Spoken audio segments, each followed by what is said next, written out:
Welcome to Exegetical Tools Basic Greek videos. In this video we're going to look at the article, and you should have already watched the videos and learned the second and first declension, because the article is going to follow the same kind of patterns as they do. So if you haven't already looked at the first and second declension nouns, and this is the handout on that, then you should go back and watch those videos, because you're going to take these endings basically from the second and first declension, and the articles are going to be very similar. So with the article you don't have to learn too much new. It's very similar, so make sure you have that down before you get into the article. Now, the lexical form of the article in Greek is ha, and what we mean by lexical form is we mean the form that's going to show up in the dictionary. We call that a lexicon. And so here it is, it's ha, it's an omicron with a rough breathing mark. And make sure you have the rough breathing mark there, not the smooth breathing mark like that. That is not the article. Okay, so that's the lexical form, and then the feminine is going to be he down here with the rough breathing mark, and then the neuter is ta without any breathing mark, just an accent. And the only other two forms that have the rough breathing mark are the nominative plural down here and the feminine plural. So there's only four forms here. I'll go ahead and circle the forms. Only these four forms have rough breathing marks. All the other ones have accents, either acute or circumflex. So the article is ha in the nominative singular masculine. That's just the lexical form. And the article in Greek has several functions. It acts more than just to make a noun definite. In English, that's often how we use it. We say the boy rather than a boy, referring to a specific boy. But if the article is there in Greek, it doesn't just mean the noun is definite. There's so many uses of the article that I've given you here in Wallace, his Greek Grammar Beyond the Basics, page 207 to 290. He lists all the different ways the article can be used. He gives examples, and so even if you don't go look that up, you can just tell that in 83 pages or so, it's a lot to cover on how the article functions. Just for basic beginning students of Greek, you could basically say that something like he graphe means the scripture, whereas simply graphe means a scripture, and often that's true. But sometimes the article is there, or rather sometimes the article is missing, but the noun's still definite. So if you look down here on this third bullet point, if the article is missing, the noun is not necessarily indefinite. For example, there's a famous example in John 1:1. You have halagos, which means the word, and then the verb ein, which means was, pros ton theon, the word was with God. And now notice here, the article is attached there, ton theon. So the word was with God, but you don't say with the God, because we're referring to, it's more of a proper noun, like a name. So we're saying the word was with God, kai and theos, ein halagos. And the word was a God? No, that's not the proper way to translate it, although some religions have taken this passage, and some Christian heresies as well have taken this passage and tried to translate theos here as a God, saying that Jesus was a God, or he was a created God, or something of that sort.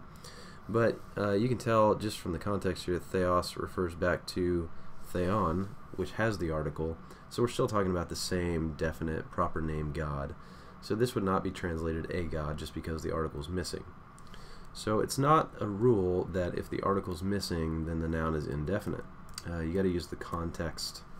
And another case is, as I say down here, another case is after a preposition there might not be an article.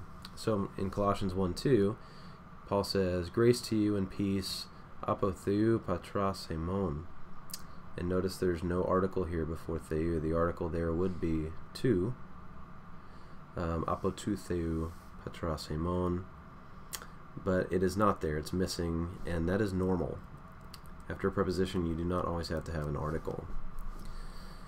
So, okay, let's go ahead and look down here at the article, and I guess I should say, as far as the function is concerned, in beginning sentences, if it is there, like he graphe,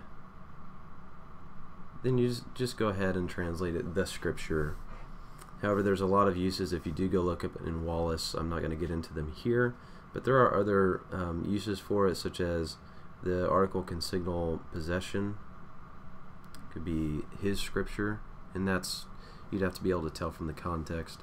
It could be a reference to a previous reference of scripture, and so it's saying that scripture, the one I already referenced, or the scripture which I'm about to reference, and there's special names for that. So there's different uses for that, and you'll just have to go look it up in Wallace. Now, as far as the actual forms are concerned, as I said, I've already circled the 4 with the rough breathing mark. You have ha and he and ta, and those are all different from the first and second declension endings. The ones that are also different, notice the accusative singular of the neuter is also ta, and then notice down here that ta and ta with an alpha rather than an omicron, those are the same as well. However, these endings, the ta endings, are actually similar to the second declension neuter endings, which ends in alpha in the plural, so those aren't different. It's just the ones I've circled that are different.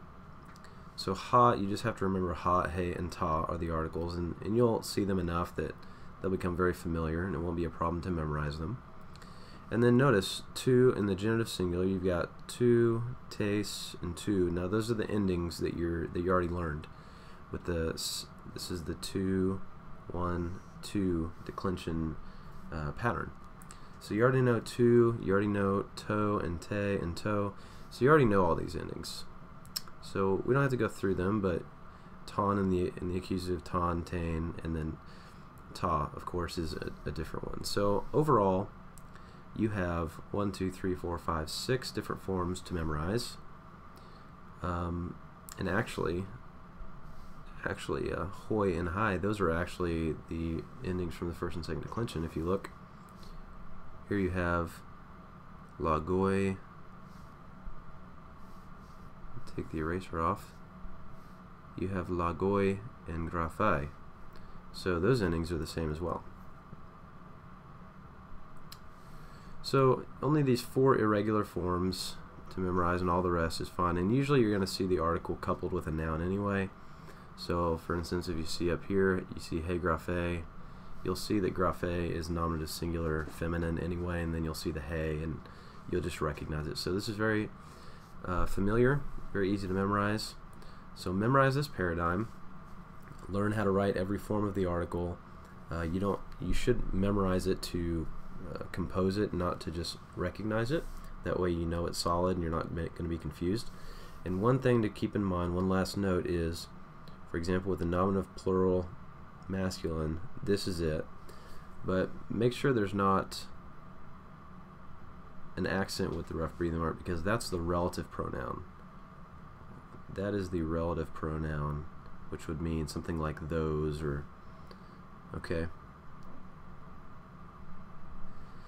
So be able to distinguish between those, and we'll learn those later, but for now just remember there's only a rough breathing mark, not an accent with hoi.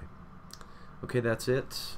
In other videos you just start to recognize the article, you'll see it there, and try to recognize it alongside of nouns, and remember that it doesn't only function to make a noun definite. That's not its only purpose. Alright, thank you. Hope this was helpful. See you next video.